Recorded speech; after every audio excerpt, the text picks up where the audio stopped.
हाँ अब थोड़ी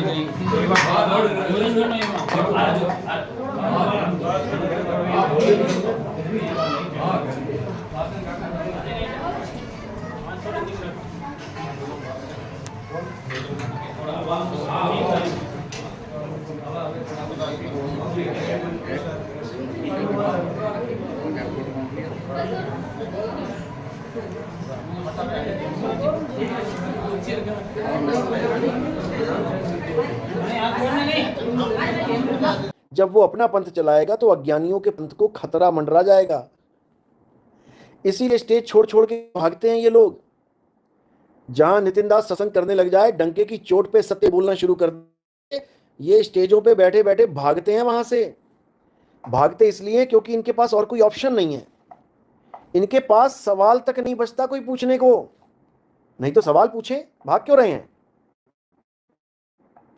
तो साहिब ने समझाया कि जब मूल ज्ञान का डंका बजेगा, या तो जागेगा या तो भागेगा।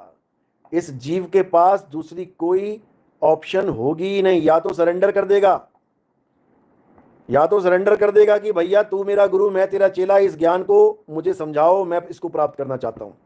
या तो जागेगा या फिर भागेगा। इन दोनों के अलावा और कोई रास्ता नहीं है। तो जहां हम सत्संग करने लग जाते हैं, और ये कोई पहली बार नहीं भागे, कई भागते हैं, कई 2010 से सत्संग कर रहा हूं, रातों रात सत्संग चलता है और भागे भागे घूमते हैं ये लोग। जो अंधेरे में, जैसे कहते ना, अंधेरे में चांद बड़ाई खाता है, चांद बढ़ाई खाता है अंधेरे में, लेकिन जब सूर्य आता है तो तारों समेत छिप जाता है। तो ये हाल होता है। यहां पर असली सार शब्द की बात है, असली सार शब्द। और असली सार शब्द क्या है? पहुंचोगे वह देश जब तुम सुध रहे ना देह, पांच तत्व गुण तीन नहीं, ऐसा शब्द विदेह। जब असली सार शब्द आता है, जब असली सार शब्द आता है तो तुम्हें देह का आभास खत्म हो जाता है। और जब ये नकली सार शब्द सुनते हो तो तुम्हें हाथ का भी पता होता है, कान का भी पता होता है, आंख का भी पता होता है, रोम रोम का पता होता है। इसीलिए नकली सार शब्द है। पहचान समझ लो इसकी, ये नकली वाला है, असली वाला नहीं है। समझे? रजनी कुलदीप, साहिब बंदगी सतनाम, ध्रुव कुमार। ईशु ने कहा, ईशु ने कहा, मार्ग सत्य जीवन मैं हूं। मेरे बिना मेरे द्वारा कोई पिता के पास पहुंच नहीं सकता। कौन से पिता की बात कर रहे हो आप? कौन से पिता के पास पहुंचना है आपने? क्या पिता को कभी जाना है कि पिता कौन है, कैसा है? पिता पिता सब कहें, मोहे अंदेशा और पिता से परिचय नहीं बैठेगा किस ठौर। साहिब साहिब सब कहें, मोहे अंदेशा और। सब साहिब साहिब कर रहे हैं, भगवान के पास जाएंगे, अल्लाह के पास जाएंगे, वाहिगुरु के पास जाएंगे। अरे कभी जाना है कि अल्लाह वाहिगुरु भगवान होता कैसा है? ईसाई तो ईसा मसीह को गॉड माने बैठे हैं। पिता कहाँ? वो तो खुद ही पिता हो गया। पिता के पास क्या पहुंचाएगा वो खुद ही पिता हो गया। क्योंकि उन्होंने लिखा है, बाइबल में बोला है, I and my father are one. मैं और मेरा पिता एक है। अब मैं और मेरा पिता एक है, ये कहने का मतलब क्या है? ये ईसाई आज तक नहीं समझ पाए। आप देखोगे उस पर लिखा है बाइबल में, I and my father are one. एक भी ईसाई इस बात को समझ ही नहीं पाया कि ये कहना क्या चाहते हैं। बाइबल में लिखते हैं कि Isa Masih is son of God, वो परमेश्वर के पुत्र हैं। और उसके बाद उन्हीं को कह देते हैं वही परमेश्वर हैं। वो परमेश्वर के पुत्र हैं, फिर कहते हैं वही पिता हैं। खुद का भी पिता वही हो गए, I and my father are one. वाह भाई वाह। सपने में भी नहीं सोच सकते ईसाई कि ये बात जा कहां रही है, मुद्दा है क्या।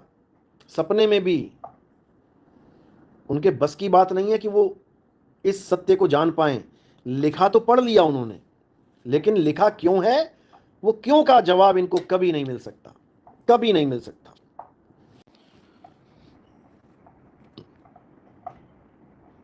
दीपक मानकपुरी, सतनाम साहिब बंदगी सतनाम। तो ये गुप्त रहस्य हैं, ये गुप्त भेद हैं। आखिर ईसा मसीह ने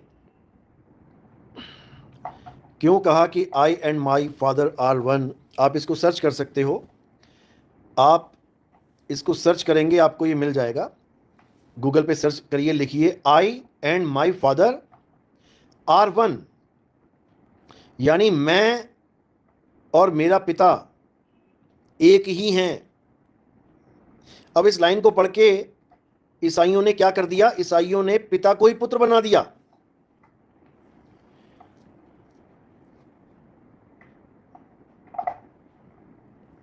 सतनाम सतनाम।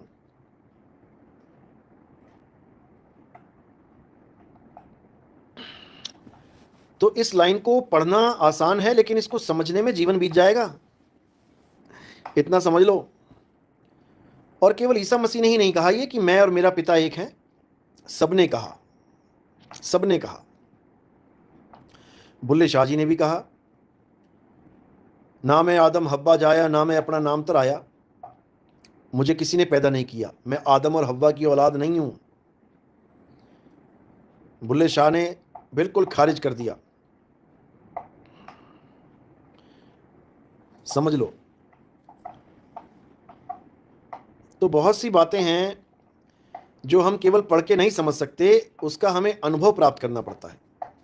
बिना अनुभव के कोई भी, जो भी मन में कल्पना आ गई उसी को सत्य मान लिया जाएगा, लेकिन वो झूठ है।